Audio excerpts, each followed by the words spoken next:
Ya, kita udah ini. Silakan lah kan. Banyak tadi kan? Oke, mungkin masukan dari Kang itu, saya pikir haji di sini nampaknya haji yang muslim. El Haji. Kalau El Haji, kita harus mengecek novel awalnya. Ini terbit 94, iya kan? Ya berarti kalau bukan haji itu, saya pikir harus ada El Haji. Kenapa sih penerjemah misalnya? Iya kan, itu pertanyaan saya. Sama itu, kemudian saya pikir ini bukan, saya akan kontradiktif dengan si Akam itu. Saya pikir ini bukan surat Tahar kepada Pram, tapi justru Tahar itu datang ke Indonesia, kemudian dia terinspirasi Pram. Ya nggak ketemu masalahnya di situ. Iya, itu masalah. Saya pikir untuk pemangi itu kan hanya dramatisasi agar saya pikir itu seperti saya nggak ketemu sama Kang Ades, tapi sebenarnya kan Ada yang mau sampaikan. ada yang disampaikan kan? Menulis novel itu sengaja kan, karena nggak mungkin kalau di Maroko atau di Prancis nggak ada korupsi secara sosial. Itu ada bagi saya itu penggambaran sosiologi Prancis bagi saya.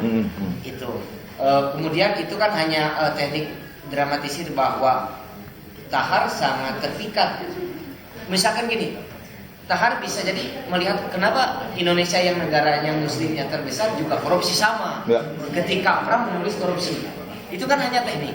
Itu hanya teknik ketika ternyata di Maroko juga sama. Jadi artinya korupsi menjadi bukan wacana global, tindak berlaku global gitu loh. Orang korupsinya nggak hanya di Indonesia kan tadi. Kita menyerah pada setan yang sama kalau kata Tahar. Kemudian data ini tadi mungkin saya pikir iya juga, karena ini hanya pemancing kan, sampai halaman 45 hanya pemancing kan. Oh berarti kita udah tahu karakter-karakter itu, kita mencoba menafsir kan. Kita menafsir sampai halaman 45 ini agak seru juga gitu, tapi saya tetap harus memperlihatkan suasana narator yang berbeda. Ada aku sebagai orang ketiga, ada subjek aku sebagai orang pertama kan. Dia yang menceritakan dan aku yang bercerita. Itu cukup agak penting kalau teman-teman suka nonton film, itu sangat kerasa.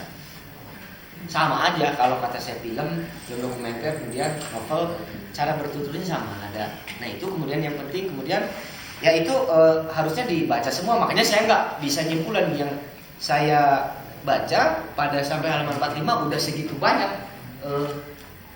persoalan yang diobrolkan secara tersirat, diobrolkan oleh Tahar. Kalau kita mau lihat secara objektif pada sisi lain, saya itu karena Murad juga seorang muslim juga kan, dia sholat Jumat misalnya. Kemudian itu terus ya si Tete ini nggak bertanya, hanya pernyataan kan. Tete yang tadi misalkan apa contohnya, ada narasi menarik misalkan ini kekerasan simbolik. Apa kekerasan simbolik? Ada nih. Saya pikir ini. Kalau tak salah ingat, Murad ini yang bicara. Waktu itu aku tidak pernah diberikan kesempatan untuk ragu-ragu ataupun pikir-pikir. Perlu dicatat bahwa Hilma adalah anak perempuan sulung dan dia harus dikawinkan segera untuk membebaskan adik-adiknya. Saya pikir itu kekerasan simbolik. Ada modal kapital yang berbeda. Kalau pakai Fieri baju, teman-teman bisa baca. Jadi beban. Ya, ada benturan. Mungkin secara pendidikan mereka sama karena ketemu di kampus kan sama. Berarti kuliah juga Hilmanya. Saya ketemu Hilma di kampus, oh berarti si Hilma anak kampus juga dong. Tapi ketika mau nikah, ini kan kita tentang bercerita tentang Tahar menulis itu kan ketemunya di kampus. Pasti Pegawai kantin. Pegawai kantin OB. Iya kan? OB. Tapi karena posisi Hilma sebagai anak sulung dan dia harus membebaskan, bayangkan katanya membebaskan, kalau bahasa ini kan mungkin bahasa Prancisnya aku nggak tahu, membebaskan adik-adiknya kan. Jadi posisi Murad pada titik itu bisa jadi hero, Pahlawan. padahal secara modal kapital dia orang biasa-biasa misalnya. Nah itu modal kapital kan benturan kan. Saya kawin sama Hilma buat cinta gitu loh sama Hilma, tapi ada ruang paradok yang tercipta kan.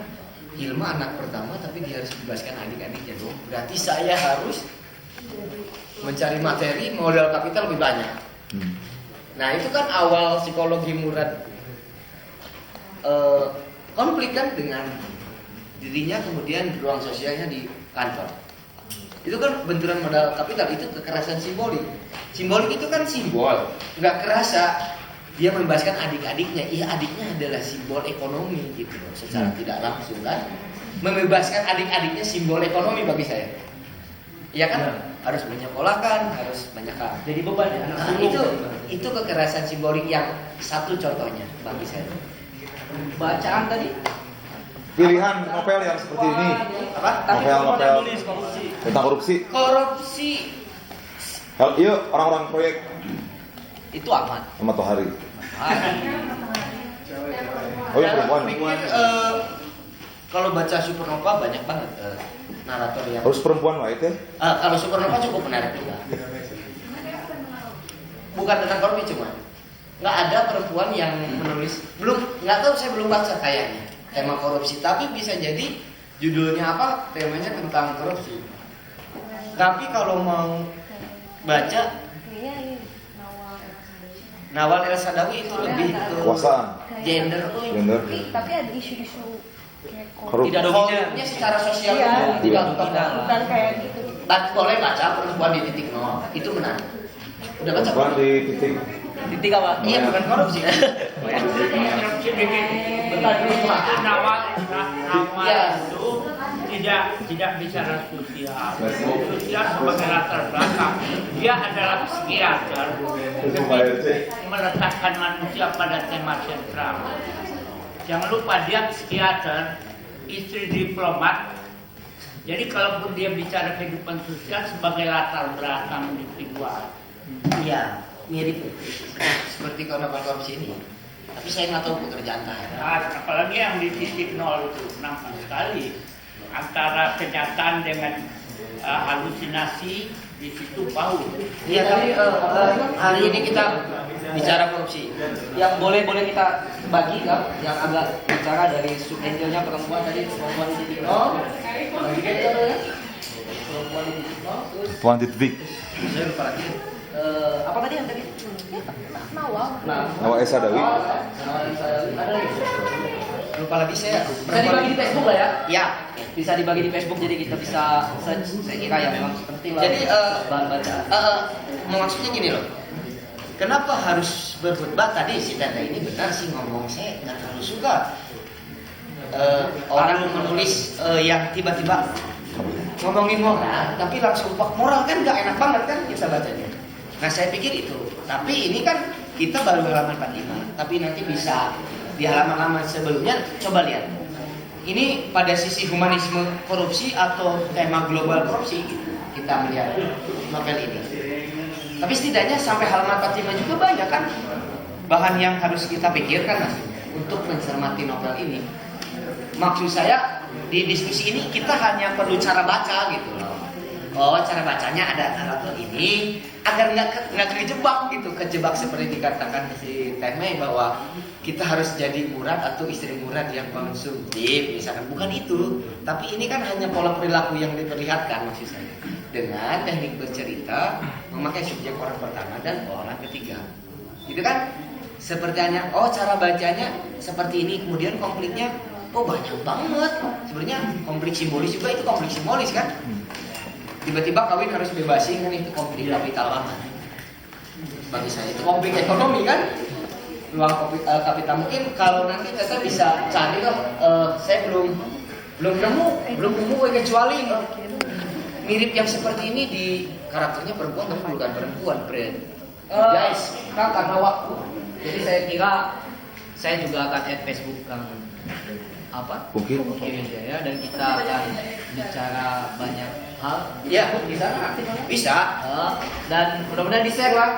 Dan saya kira sudah ada Bikin ini orientalisme, catatan not saja. postkolonialisme. Kita harus benar dulu saya pernah bilang Pak ini ngomong bahwasanya kita harus memahami arus pemikiran di dunia, dan saya kira Kang Pongki hari ini berhasil membawa kita ke arus feminisme, arus postkolonialisme, arus tadi dikutip juga Habermas, Mazhab Ramtu dan sebagainya. Mudah-mudahan hari ini bermanfaat, dan kita juga harus bersyukur hari ini kita dipertemukan dengan Pungki dia, Wijaya.